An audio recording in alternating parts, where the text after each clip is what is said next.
Welcome to Inspire, Innovate, Ignite, Conversations That Count, presented by the Women's Empowerment Program at Sacred Q. Our topic tonight is, how does your love life control your success in business? We hope that everyone who is listening in and watching in will get inspired by our expert panelists who share innovative self-empowerment tips that will enrich your life. Each intimate group of panelists has been hand-chosen for specific topics that ignite deep conversations amongst the guests who join us live. And if you are joining us live, please be sure to put your comments in the chat. We will see them, we will talk to them, we might even get a chance to answer them. Showing up live is the very best way to not only learn from these experts, but to engage in discussions and get your own questions answered. This series will help you understand the topics at a deeper level so you become empowered to integrate the tips and discussion elements into your own day-to-day life. So the question today is, how does your love life control your success in business? Well, love wears many faces. The love-hate relationship with our work and our intense passions for our dreams combine to play into our success. This panel will connect the dots between how these often confusing love-based relationships build or hold back our business success. This discussion, well, it promises to be an eye-opener. Our panelists tonight are Amy Stone. Amy, will you please wave to the crowd? Let them see who you are, your beautiful face. Amy Stone is a certified life coach who helps adults in blended families. She's a mom, a stepmom, and even a grandma. Amy is a self-proclaimed blended family expert who specializes in working with adults in blended families who want to reduce the drama and go from chaos to calm in their homes. When she's not coaching, she's usually running or swimming or biking. Amy is a 7-time Ironman triathlon finisher and an avid marathon runner. Whoa, Amy, you'll have me breathless just talking about that. Amazing. Thank you for joining us. Donna Campbell. Please wave to our crowd, please, Donna. Donna Campbell has helped people around the world to live the life they desire and deserve through her heart-centered healing approach. Combining her wisdom, knowledge, and experience, Donna is known as the Mind Whisperer. I love that, the Mind Whisperer. Mentoring and empowering heart-centered business owners and entrepreneurs create instantaneous results by stepping into their power to gain infinite prosperity. With over 25 years, she is a #1 international best-selling author, Financially Fit Living: The Secrets to an Abundant and Prosperous Life. I'm hoping that the link to that book will be in our chat later on. As a professional speaker, she has shared the stage with, get ready for it, Bill Walsh, Mark Victor Hansen, and Sharon Lechter. Donna has been featured on Fox News, NBC, Yahoo Finance, Amazon Fire, and Roku TV.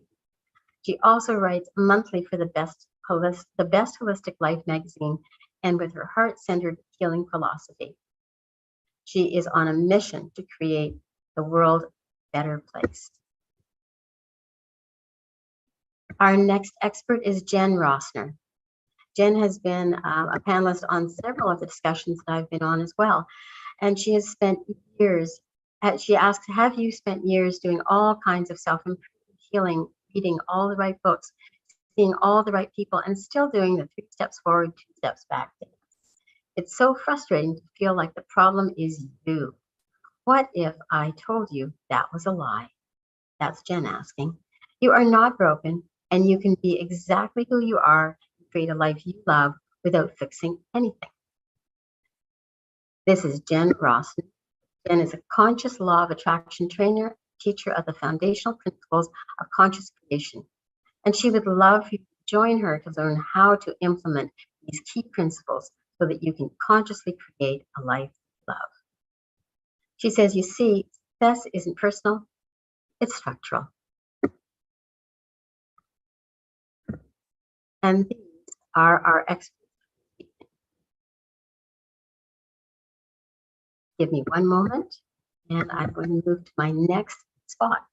So I put together a few notes so that I ask directed questions so we get some really interesting and valuable answers from our experts. And I'd like everybody, not just our experts, but our listeners as well, to think about how you manage your life vision. If you're a planner and you have a life vision, you're most likely to have very old 5-year plans that stretch from your school days, way back when you were perhaps a little younger than you are now, through your first job, promotion, starting your own business, relationship building. It's the who, how, where, when, and back to who again, if you loved again. So what's really important for people to recognize is that love isn't just an emotion. It isn't just a sensation we feel in our bodies. It actually generates its own vibrational frequency. And when it takes on a life of its own inside your life agenda, things might get a little bit confusing. So I put together a very short list of love life scenarios that I hope we'll have a chance to touch on during this conversation with these amazing experts. We're going to be talking about self-love and perhaps lack of self-love. We're going to also be talking about how self-love can get in the way of your business or build it up. If there's an absence of self-love, how does that get in the way of your business? And several other questions as well. So I think I'd like to start with our expert and ask that first question. What's your version of self-love as one of your love lives? What's your version of self-love as one of your love lives? Because it is a signature energy that creates your identity. It's actually measurable with a Hertz frequency. So I'm going to turn it over to our speakers, and one moment, so I can see our speakers again. Here we are. Who would like to start first with your version of self-love?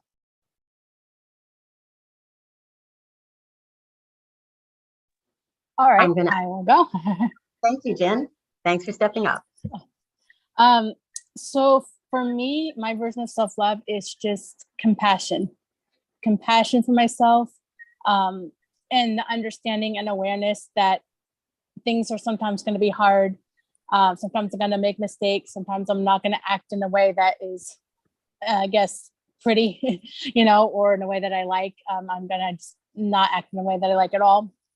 And it comes down to understanding all that and then saying, it's okay. Like, I was acting out of a place of fear. I was acting out of a place of an old habit, an old pattern. So I need to give myself grace. I've lived a certain way for a certain amount of years. And as I'm shifting and I'm changing and I'm learning how to love myself better, sometimes stuff's going to come up and it's like, okay, well, it's normal. It's okay. And I have to speak to myself like a child, like if a child makes a mistake or doesn't act right, you don't like yell at the child, right? You understand the child, give the child a hug and you show it compassion. And so I really have to see myself as a child and say, okay, so what do I need right now? Maybe I need a hug. Maybe I just need someone, I need myself to say, it's okay. I love you. Anyway, like you can say all these things and I love you, and I love you, and just keep saying, and I love you, and I love you, and I love you. And just allow myself that grace and compassion. Okay. Thank you so much for that share. I think it's really important that all of our watchers, our viewers, recognize that as a foundational piece for bringing themselves into success in their own business, because we pile so much on top of ourselves when we are in business or in a career. I'm going to call on eeny, meeny, miny, mo, Amy. That's perfect, because I was thinking I was ready to share. I want to thank you guys for including me in the panel today. I'm really happy to be here. And I love this question. So I am a mom. I am a grandma. I work a lot with families. I love the concept of self-love, but I think it gets turned around a lot, especially in caregiver circles and in entrepreneurial business circles, because it gets mixed up with indulgence and reward. And for me, self-love and its kissing cousin self-care is a very, very compassionate, to borrow Jen's term, compassionate and graceful way of taking care of ourselves. And it can be a million different forms. Sometimes it can be eating a very healthy, nutritious meal, because that is loving our physical body. Sometimes it can be finding places to surround ourselves with people who help us feel connected and loving. Sometimes it can be, in a parental sense, it can be, being a disciplinarian or even issuing a punishment, because it can come from a place of love. I love you, and it's important that you learn not to stick your hand in the fire. And those can be loving. And so for me, it's interesting because when you started this, I sort of paused, because as an adult, I have really had to reflect on what does it mean to be self-love, because a lot of us don't have an example to model of self-love when we're children. We are raised by people who may not be very loving to themselves. And despite what we all try and do in learning from books and from mentors, we do primarily learn by modeling what we see around us and by doing examples. And so self-love to me is that it's a caring, gentle, compassionate way of moving through life. What is the thing that's best for me, my energy, taking care of myself, being in a place where I am filled up with love. Thank you. I love that you brought in how it turns into a form of self-indulgence in certain circles, and especially in caregiver circles and in the entrepreneurial, the new business startup circles. Right. Like, so, self-love, a bubble bath can be self-love, right? It can be wonderful. Giving yourself time and giving yourself a break from responsibilities can definitely be a self-love. Knowing what your limits are, knowing how to recharge, that can all be self-love. But indulgence, going out and maybe indulging in something that is not necessarily great is not really self-love. It's just self-serving indulgence. And it can be hard to tell the difference sometimes. It can be. It's confusing. Donna looks as if she has something she would like to add. Can you take yourself off mute and share with us, Donna? There we go. All right. What everyone has already shared so far has been truly amazing. And I think what I would like to add to what it really means to have self-love, to what's already been said and spoken, is the energy of forgiveness, for giving yourself a pure, unconditional love energy. And you can also give it to others, but it's really mainly for you. It doesn't mean that if somebody wronged you, you have to forgive and forget or anything. What it means is you're going to give yourself so much love and compassion on the inside that you're going to release the emotional harm that you've been holding on to, the anger, or maybe a sense of betrayal, or maybe you feel sad, because those lower emotions is not the love frequency, and that will do more damage inside a person's body. It can cause physical level dis-ease, emotional distress, anxiety, depression, and all of those things. And what you do to really show yourself that you have this pure sense of love is you release that energy out of you to bring in the energy of love, saying, you can be you, I can be me. I'm going to give myself love. It doesn't mean what they did was right or wrong in forgiveness, but it's just clearing that out of the body. And there's a huge piece of forgiveness with it. When you think of the ultimate virtue of mercy, it's giving yourself compassion and forgiveness for somebody else who may have had ill intent or harm towards you. And when you combine that with compassion and with all of the self-care tips and everything, you're really showing yourself the ultimate love frequency. Brilliant. I think that was important for people to hear as well. That forgiveness piece is so important. It does help us to stay healthier inside our bodies. Donna, I'd like to actually ask you the next question, if you wouldn't mind starting off in the next circle.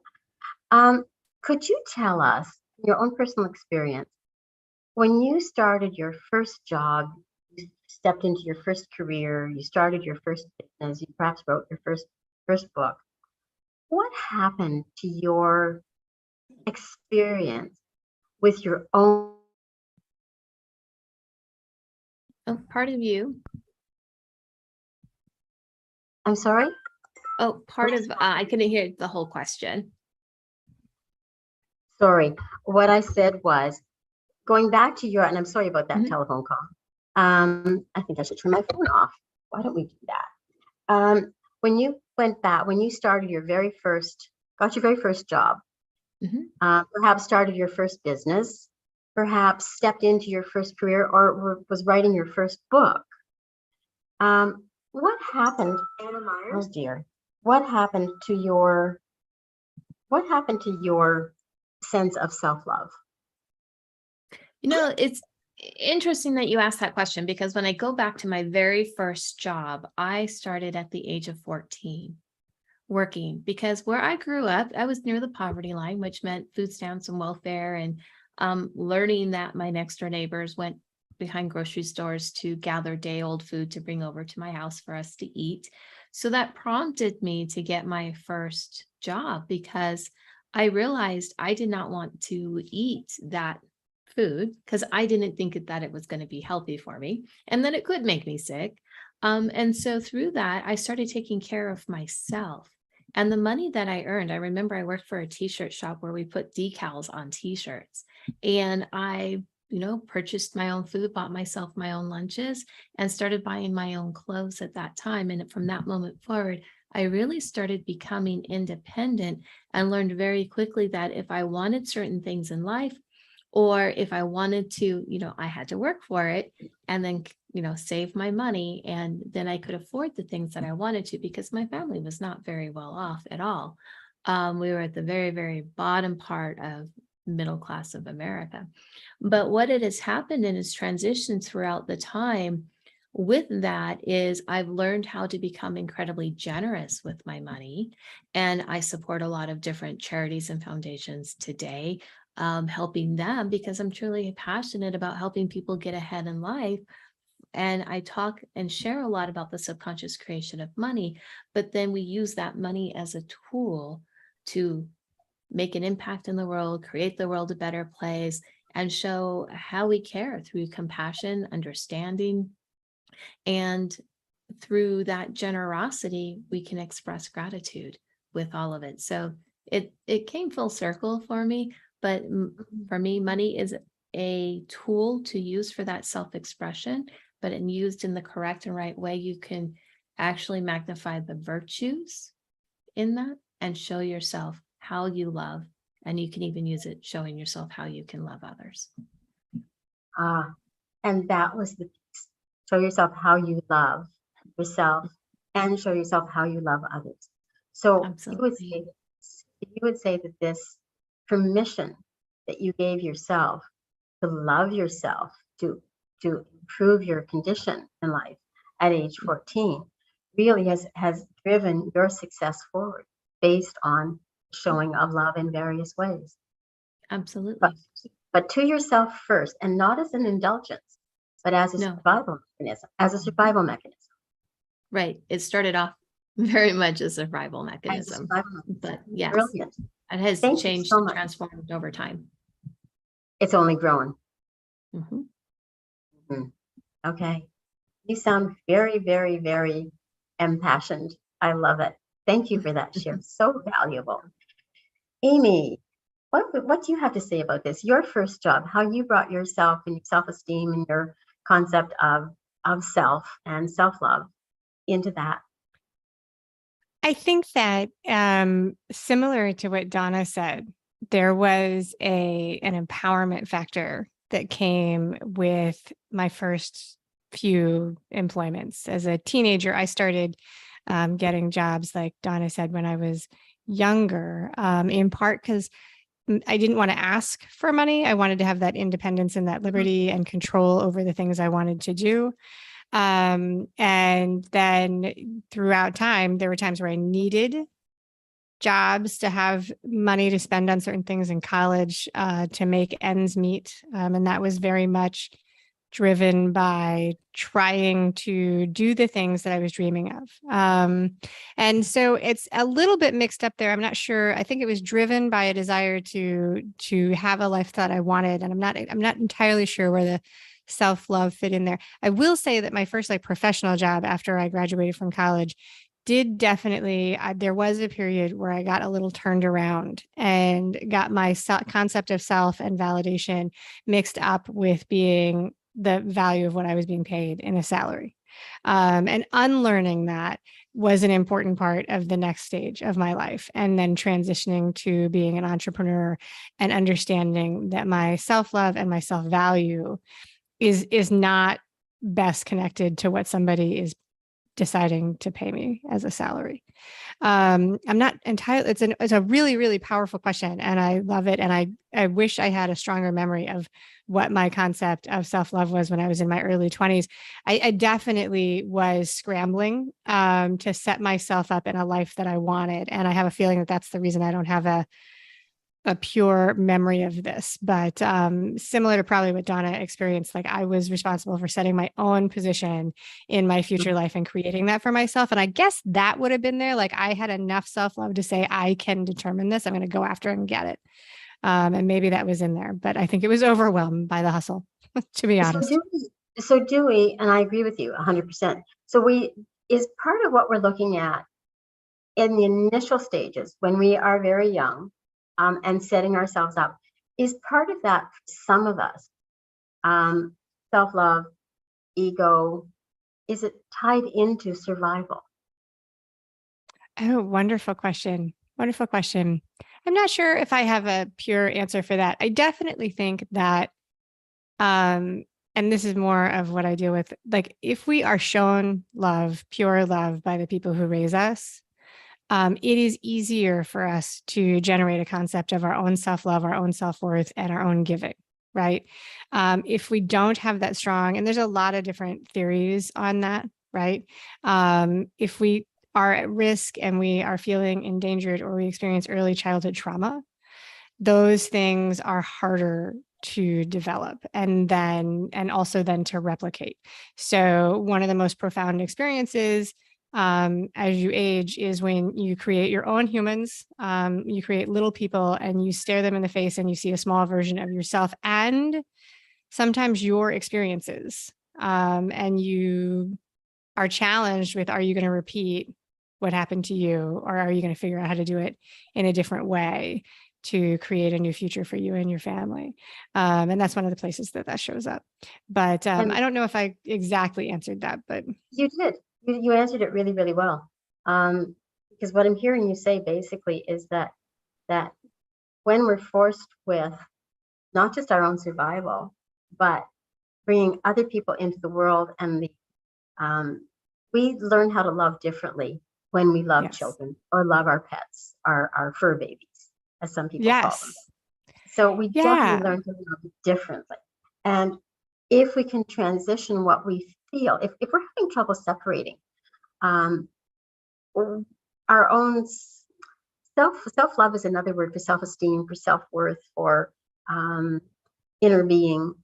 If we're able to separate pieces of that into how we support our own highest good, our growth, and are able to share that with the people that we love, the people that we're raising, the children, we have a way of solidifying it. We have a chance of transforming it in a different way. At least that's my opinion. I think so. And I think that when Donna talked about giving and generosity, and we talked about that, there's an element of that takes a little bit of bravery if you are coming from a spot of insecurity. So the inner self and the self-love and the security with yourself, the security that you are taking care of yourself, that you are strong enough, that you love yourself enough, I believe has to be there before it feels good to give to others. Otherwise, you can still do it. You can definitely still do it, but I think it feels frightening and scary and unnatural. And so, that it starts from, that's what we always say, it starts, it all comes back to starting with us and having that sense of self. And if we fake it till we make it, we never actually make it. So Go ahead. So let's move on to Jen. She's been waiting so patiently, and I know she's got lots to add to this. Jen, what do you think about this? Thank you very much, Amy. That was Donna, Amy, amazing shares. Perfect, leading us right up to Jen. So my self-love journey has definitely evolved a lot. My first job I really did feel broken. I felt like there was something fundamentally wrong with me. And it was difficult because I very much need validation from other people, and I really wanted to fit in with other people. So I was a very big people pleaser. And so, you know, in the work environment, I was always trying to be friends with everybody, and connect with everybody, because it was important for me to be liked. Like I had to be liked by everybody. And, you know, I spent most of my life needing to be liked by everybody. And it really came from this like place of that I didn't feel good enough myself. And like I said, I felt like there was something fundamentally wrong with me, and I was flawed, and I didn't really fit in. And it's just been really working on myself and knowing that like I had so much more inside that I wanted to give, but I just couldn't figure out how to get that out. But knowing that I had a lot to give, and so I kept learning and kept doing things to be able to figure out how to bring that out and stop sabotaging myself and figure out how to get out of my own way. And just the more that I learned, the more aware I became of my own sabotaging behaviors, the more aware I became of that a lot of times, you know, when I took things personally from other people, it really has nothing to do with me, because they're coming from their own set of beliefs, their own set of different things. And they're seeing me through that lens. And so they're not actually even really seeing me, they're seeing their perception of me. And so that was a little bit freeing, because it's like, okay, well, they're not actually seeing me, just like I'm actually not seeing everyone else. Like I'm seeing other people through my own perception of how I see other people. And so understanding that, and really just forgiving myself for who I was, and learning that, or becoming more aware, I guess, that of who I am, that ultimately I am infinite awareness. Like I am the predominant creative force in my life. That's who I am. And then I'm having the human experience through this body. And so when I get stuck identifying with the human body and the human experiences, that's when I feel like a lack of self-love and a lack of connection. But then when I remember who I actually am, and remember that everybody is this energy having a human experience through their own body, that's when I really can feel that the more of the self-love, and I'm able to like not take things personally and let things kind of roll off my back more. But it's definitely been a process, and it still is a process. And it's just awareness for me of, you know, what am I thinking, and what am I feeling, and what's going on. And then it's like, okay, well, what's the truth? And, you know, so. Well, it's brilliant that you brought this piece into it, because I think that with all the larger concepts and the personal anecdotes, which we need so much when we have these conversations, just giving ourselves permission to recognize that oftentimes what we think about ourselves may be overshadowed by what other people, and then people think about us, or we think other people think, the perception, that we have to step back and give ourselves that room and that permission. So, you know, that's their perception. Is it really my perception? So, and if it's not my perception, then I need to understand what my perception really is. So, yeah. Jen, thank you. A beautiful drawing together of all three of our experts. I am about to change it up a lot.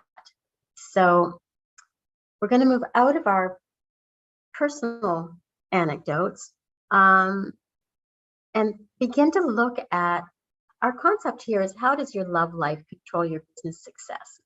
So let's shift our mindset over to business and career and jobs. Okay. We know that our personal love life definitely affects our concentration, how well we perform at work.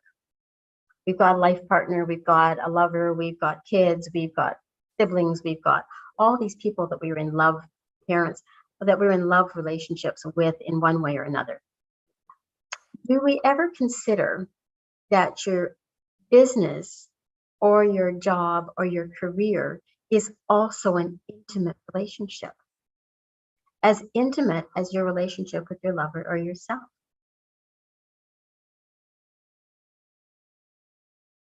That's the first half of the question. So I think what I'm going to ask you is, have you personalized at any point in your careers, at any period, any level of development, have you personalized your business or your career as if it is your lover. And what happened when you did that? I'm going to start with Amy on this one because I'm seeing she is going, oh my God, that's a question. I love this question. So I will tell you that as an employee, I think that my relationship, I was unaware of this concept when I was an employee. So I think that my concept and my relationship as an employee was very much in an authoritarian, it was my job to respond and serve, and other people were telling me what to do. And I can see that is how we, just to choose some words, socialize to do that. Like I came out of a regular education system, you show up on time, you fill out the worksheets, you get the good grades. That's how you learn to score and validate yourself. But definitely as an entrepreneur, I learned that it is very helpful to be clear about the relationship that you want to have because you are creating it. And so the first time somebody posed it to me, what are your thoughts about your relationship with your money? What are your thoughts about your relationship with your business? I did not know what to do with that question. I thought about it and I stared at a blank page and I was like, I don't know. I don't know. What does this mean? But after it settles, if you can view it as something that is a relationship, what is loving to take care of my business? What is loving to take care of my money? How much do I love my money? How much do I care about my money? How much do I care about my clients? How much do I care about, the tools that I use to build my business? And then coming from that as a position of, what is love really, really helps me shape my business and the way it grows so that it is in really, really good alignment with the rest of my family, with the life that I want as an individual, as a business owner, and also so that it fits with my family, and the whole experience. Helps it become much more synchronous, as opposed to when I was an employee, where it was very much like, over there is the job and that's over there. And then we turn that off and we come home and we try and have this whole separate identity in the family, the individual, so on and so forth. So that is where I learned about it. And I think it's a super wonderful tool. Agreed. Donna, your turn. When I think about that question, growing up and the different types of jobs that I had, I don't know that I ever thought about it or considered it back then. Of course, we can always reflect backwards. And I remember my very first career out of college, I was a financial advisor and a managing principal of an investment firm. But I never really considered self-love in that because I was always doing everything for everybody else. I was responsible for so many offices. I was responsible for my clients. I was responsible for $500 million. I was responsible for. And so there was a lot of stress and worry and pressure that came with that particular career. I went through my own life challenges. And one of the things was I wasn't able to digest food. I couldn't eat very well. My marriage ended. And then I was left financially devastated, even though I followed all the money rules, being a single parent of 2 small kids. And it wasn't until that point in my life that there was a huge turning point where I turned to what I do today. And I have an international healing practice. And I work a lot on emotions and frequencies and vibrations and what those are. And that was really when I started learning about self-love and business. And you mentioned the intimacy of business.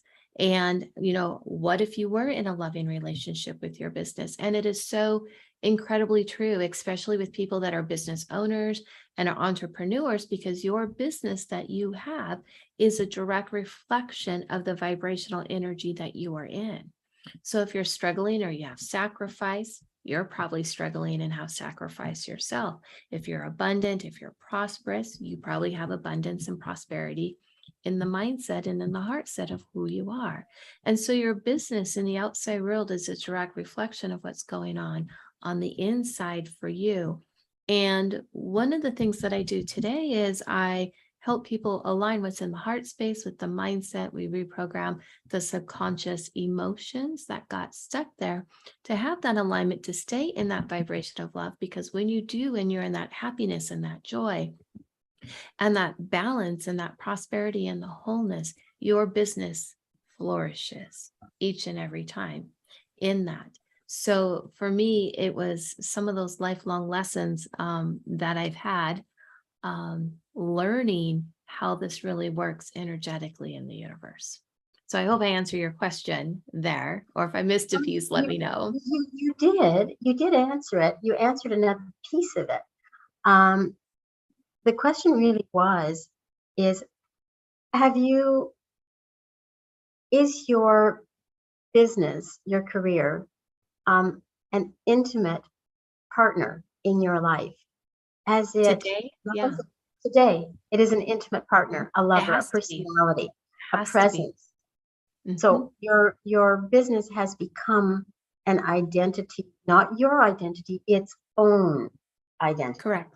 Its own vibrational frequency, its own presence in the world.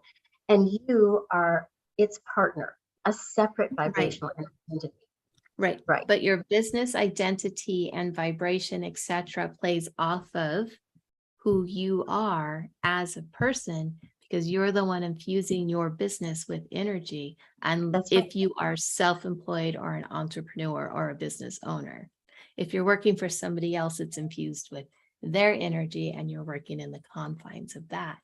But yes, it has to be an intimate partner in your life.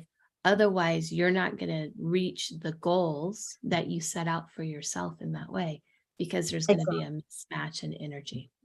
Exactly. Now, what if some of our viewers don't have their own business?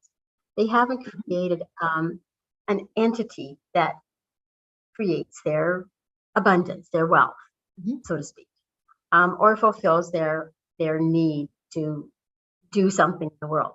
What if their career is as a manager or an upper level or a mid-level or a worker in a corporation?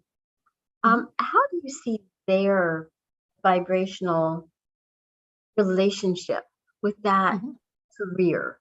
Because the career for them, like Amy said at the beginning, she didn't really identify with those jobs that she had. She basically did them, she left them when she went home, and she didn't think about them again until she went back to work. The most successful employees at various levels of development do have a relationship with the job that they perform in a corporation. What's your experience of corporate people creating an identity for their career? My very first career was in the corporate world as a financial advisor. And I was there for a decade. And I remember having the value system of the company, and we're for middle class America. We're going to help, people generate income and money and do all these great things. And about halfway through my career, the philosophy changed and the executive management changed. And what happened in that was, we have to answer to Wall Street. What are your goals? What are the projections? What happens if you don't make the number? And then the whole philosophy changed. It wasn't so much about the people anymore as it was answering to investors. And so if you're working in a job or in a position, what that taught me was, are you in alignment with the core values of the place that you are working for? And if you're not, then maybe you should seek, something else for employment to be in alignment with it. And unless you can, like Amy was saying, separate yourself and become disassociative. So you just show up, you do your job, you go home, and you go live your life. But for me and who I am, I have to live the values. And that was one of the things that I learned about myself. And when the company was no longer in the same value system as when I started, that was when my health problems started developing, because we weren't in that alignment. Yeah, disease and disassociation. Yeah. Brilliant. Thank you so much. You helped to clarify that piece of it, and actually more than one piece. So Amy and you are quite in alignment, and you've kind of played off each other so well with that. Jen, I'm now going to call on you. So how have you noticed that your career has become your life partner, your lover in some ways? And how does that affect your success? Well, what I've realized is that how I do one thing is how I do everything.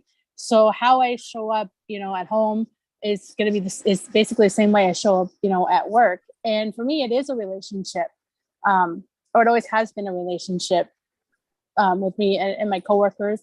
A relationship with my clients, a relationship with my bosses, because for me, I just can't. I'm the type of person that can't separate. I can't shut it off. Like I'm all in, and I care about people. So whether I'm at work or at home, with friends or whatever, it's a relationship to me. And so, it definitely has hurt me in some ways because I care too much in a lot of ways. But I think it also helps because people need to be, I feel anyway, that people need to be around an environment where there's some sort of connections and caring. And I think that helps. But the other part of the question was, and then just in terms of relationships, you learn a lot about yourself from other people, and you learn a lot about yourself in all of your relationships. So I did learn a lot about myself from my relationships with my coworkers. Looking back at it, I said, oh, this is interesting. When I was around this person and their personality, I would act this way. When I'm around this person, their personality, I would act this way. When I'm around the boss, I would act this way. And so it's very interesting to me to see how I react around different personalities and different types. And I think it's just like, it's helps us grow, and it helps us learn and evolve as we move through the world, and we see it, and we see each relationship as a reflection of us. I'm learning from other people. They're just a reflection of me. And so, it helps me to see myself in them, but also see, oh, okay, I don't like this in them. So maybe there's something within me that I don't like within myself that I need to look at. Or if I'm having an issue with this person, there's an issue in me that this is bringing up. So it becomes interesting to me that like I'm acting this way or thinking these thoughts, And so then I do more self-exploration and more awareness and journaling and all that kind of stuff, meditation, to really look into why am I reacting this way. And then the other thing I want to say is that it is a relationship, because it's like you have yourself who's whole, and then the other people who are whole, and together you're all co-creating this environment called your job or the office or with your clients. You're co-creating the environment with the healing, so. Wonderful answer. Thank you. You brought a whole other layer to that part of the conversation. Thank you, Jen. I appreciate that. We have about 15 minutes left. Now is a really, really good time that if any of our experts have an offer or a website or anything that they would like to direct people to, please put that into the chat. And let's see if people can, well, people will be finding you that way. Plus, I think our VAs also put all of your contact information in. So people will be able to find you in the chat after this turns into a video on YouTube. And so now is a good time for you to put your links, your names, your contact information into the chat. And I just got a no on that from Sophia. Let me see if I can find our chat. No, all good. All's good? All good. Okay. All the links are going in the comments. If all our guests would, if Jen and Amy and Donna would like to share any of their links, like to speak about any of your offers or any of your programs that you've got on, you're more than welcome. But all the links are going into all the comments of where we go live. In the chats. Fantastic. Okay. I'm going to bring this all together now into one cohesive piece. Okay. We've been talking about the question was, how does your love life control your success in business? And what we've discovered is that we have a committed relationship to our businesses, to our careers, to our jobs. And our careers, our jobs, and our businesses become an entity with an identity, a vibrational frequency, all their own. When we connect with our businesses, as we do every single day, we are having a relationship that's outside of our human relationship with our loved ones. And there is a vibrational frequency that is measurable and affects how you think, how you act. So I think our experts have shared brilliantly how their career choices, their jobs when they were younger, affected their life choices and their personal identities as they matured into the success that they have now. So is there one thing? Now, there was a question that I had. Do you, and I know this is a very personal question, do you give the same intensity of relationship to your loved ones as you do to your business? And I know that's a really intimate question to ask. But I can tell you from my own experience that as an entrepreneur, for many years, because our family's security and survival depended on the survival of my business, I actually ended up giving more intensity to my business than to my partner.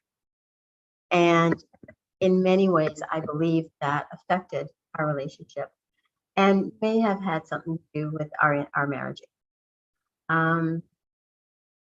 So from personal experience, I believe that there is a balance that we have to find, have to come to, before we can safely negotiate business success. We have to decide, we have to notice when we're going overboard. And I believe I've lost my Zoom. Can somebody hear me? Can you tell me if you can hear me or see me? You're right, Sue. We can see you. I am on. You're all It good. just shifted places on my dashboard. Okay, so the question that where I was going with this is actually quite simple. We started off the conversation talking about when we were young, we used, excuse me.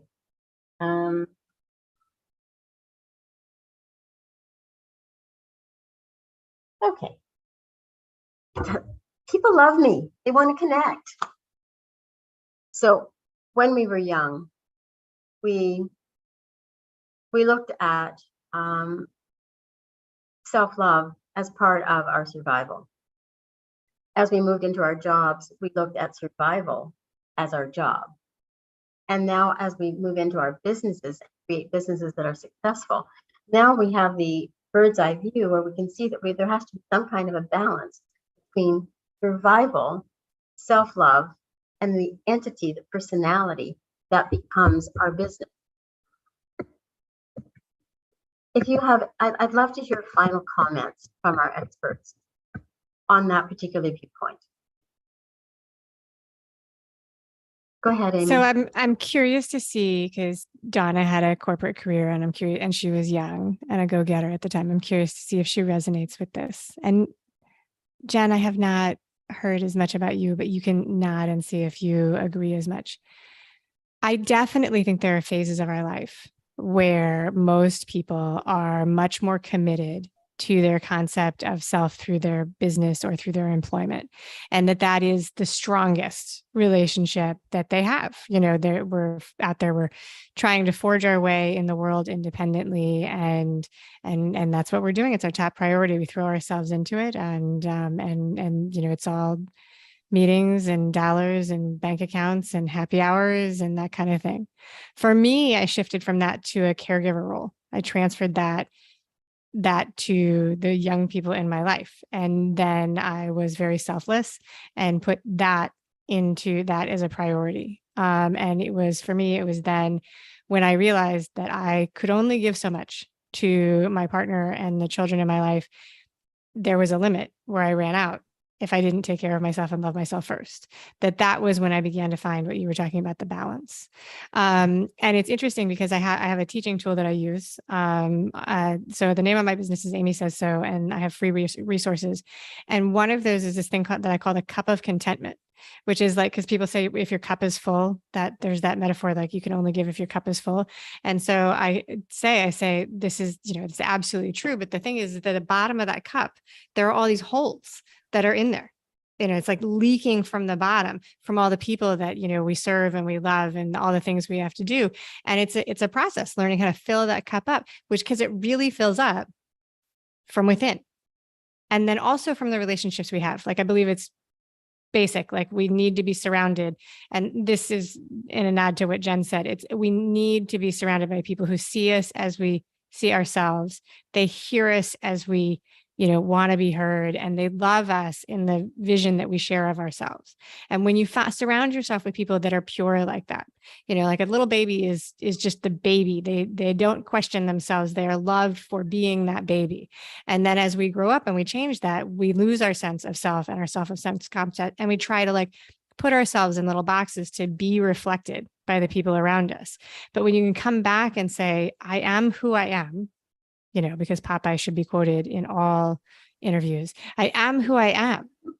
This is who I am. And the person who sees that in you and reflects it back to you, that fills your cup with energy. That's where contentment and self-love comes from, in my opinion. Thank you. Beautiful. I appreciate hearing that. Jen. For me, what I've learned is that number one relationship has to be with myself first, period. And then I can give and have relationships with other people and my job and everything. And for balance, when I first started thinking about balance, it's like, well, everything has to be like 50-50 or equal all the time.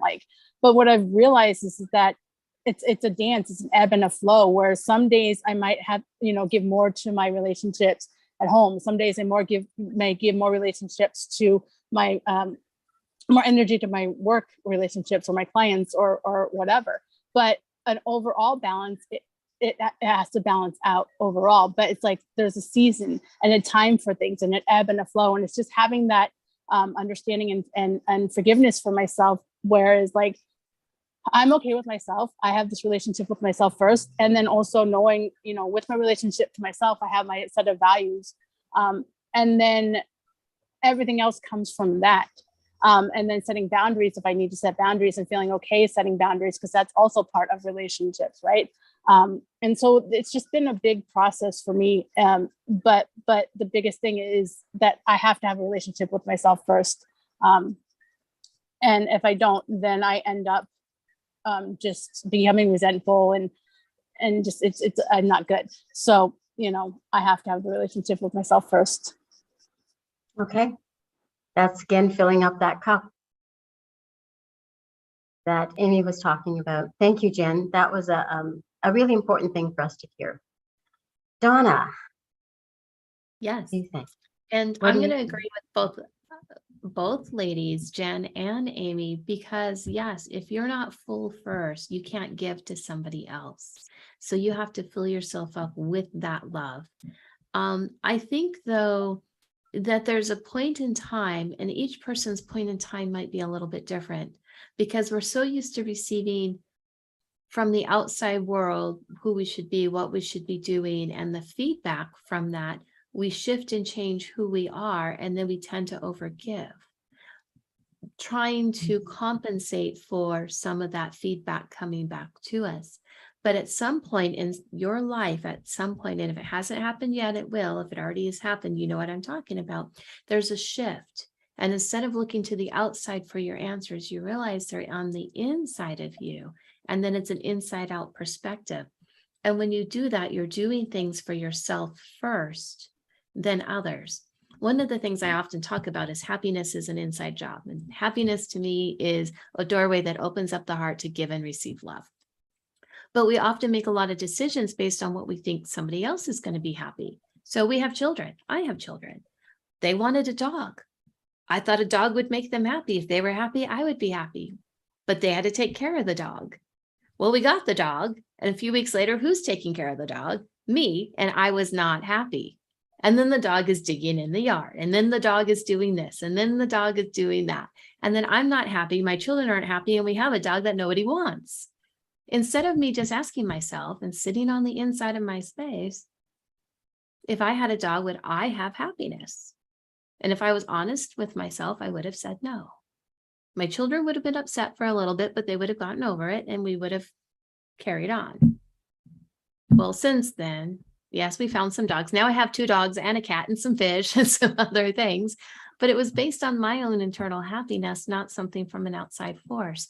And when that happens and that transition takes place, then you can really start becoming balanced because you're internally balanced first, and then everything in the outside world balances because everything is inside out.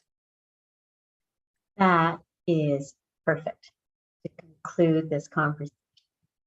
The question was, how does your love life control your success in business? And our closing comments, as well as everything else that went in this conversation, have pulled it all together for our viewers. Now, each of our viewers will find their own perspective in this conversation. There is no right answer. There is no wrong answer. There is no answer that's better than any other answer. Whichever answer appeals to your need, that is the perfect answer for you. So I'm going to turn this over to Sophia because she's going to tell us a little bit more about Sacred You and this wonderful, inspired, empowerment community. Thank you, Sue, very much. And thank everyone. Really thank Jen and Amy and Donna for joining us today. Truly, truly wonderful conversation. Love hearing about, that it really does come down to loving ourselves and then how that affects all our business relationships and everything else. So truly appreciate it. Wonderful. So for everyone who is watching, whether you're watching the live or the replay, you are welcome to join us for all our upcoming panel discussions. We have put all the links for our upcoming panel discussions and for all these beautiful women in the comments. Next week we have our next panel discussion is self-love, talking about loving loving ourselves for our business as well. But next week we have self-love and personal empowerment. So do join us for that. And if you'd like to know more, about our sacred community, do click on our website, which is sacredu.love,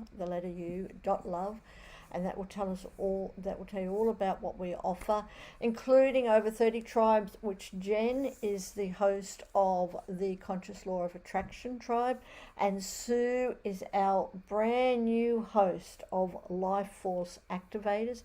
Truly looking forward to being part of that. That starts next week, and you can join Jen's tribe, Sue's tribe, any of our other tribes for just $1 Australian dollar for 21 days. Try us all out for 21 days, and then if you like us, which we hope you do, then it's just 15 Australian dollars a month after that. Thank you everyone for joining us. Like I said, really welcome, really wonderful, and I truly, truly look forward to seeing everyone again. Thank you. Thank you, Sophia. Thank you, Donna. Thank you, Jen. Thank you, Amy. Thank you. Thank you.